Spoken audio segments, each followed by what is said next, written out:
What they do, all of my grammatics out there, this is Orion, aka Brass Balls, and we are exploring yet again another track off of the Hunting Season album. Why? Because it's the 10th year anniversary. If you don't know, then you haven't peeped the other videos. If you know, then you already know what we doing here.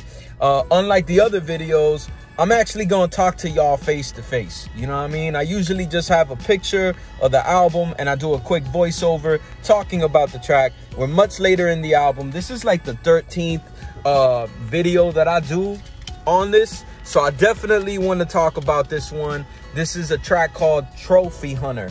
Now, I didn't want to hit everything on the nose with this album and call every song something to do with hunting season. But this one is the type of track that is all bars. There is no hook. I don't know how many bars it is. This track is possibly over 100 something bars, and I just went in on it. The beat is produced by me, your boy Orion. Won't give away all the samples, but I will say that there's a disco sample in there that you would never think came from a disco record, and a Jefferson Airplane sample that I've had for years and couldn't never figure it out up until the point that I finally made this beat and made it happen, cracked it open. And this, I went in to Artificial Memory Studios in Hialeah. Salute Tony Suarez, the engineer for me at that time. Recorded and mixed the whole track there. Butters, shout out to the homie. More so on this track, what I'm gonna talk about is why did I even do a song like this with no hook. This is actually maybe the third song on the album that's like this, that's got no hook. It's just verses, just straight bars. At that time, I've always wanted to do tracks like that, and I'm gonna be blatantly honest. Joel Ortiz kicked the door wide open on shit like that when he did his Bodega Chronicles album, and he had that whole I think it was 125 or 152 sagas that he was doing. I was just like, okay, somebody else is doing this too, so I'm not alone in thinking of this. But yeah, man, sometimes I like just going in on the writing and laying it out. This track addresses a lot of things, you know, a lot of conspiracy vibe, dark undertones to it, you know what I mean? I bring up the police task force on hip-hop. I bring up population control, the Liberty City 7. For those that don't know, that was a group here in South Florida that was deemed as a terrorist cell. You know, this is, you know, a lot of the writing of this album was done 2009, 2010, 2011. So there was a lot of that shit going around, and especially the terrorist cell stuff. That shit was going around heavily, and yeah, man, that was one of the things I highlighted on there. Payola, I talk about on this shit.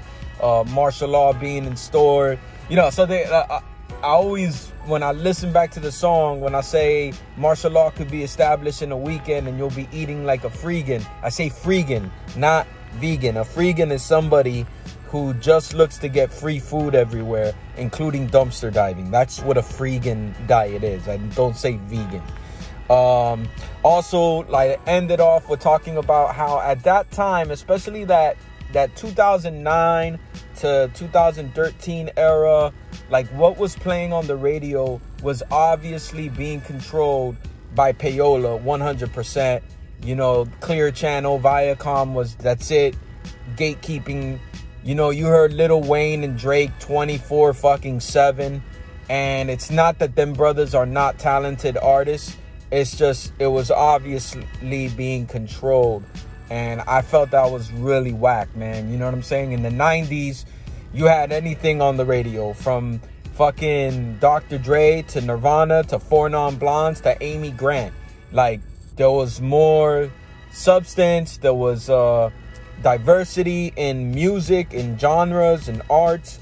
And it's not that in that era there wasn't any of that going on. It's just that it was being suppressed because the powers that be only controlled but so many artists and shit. So I thought that was really whack, man, at that time. And the juxtaposition of what was on the radio at that time was very, like, all about money, yet everybody was like living in recession status. So the majority of people were not enjoying all these luxuries that rappers and singers were constantly on the airwaves about. So, and there was no opposition, no voice of opposition on the radio and on the mainstream. And once again, we had Public Enemies in our past. We had NWAs in our past and stuff. So for nothing like that to reach the airwaves at all was kind of whack to me, and I wanted to address it as one of the many things I wanted to target on this album. So thank you for tuning in yet again. Go check out Hunting Season, available on all the streaming platforms. And by the way, got a new album coming out December 2nd. Stay tuned.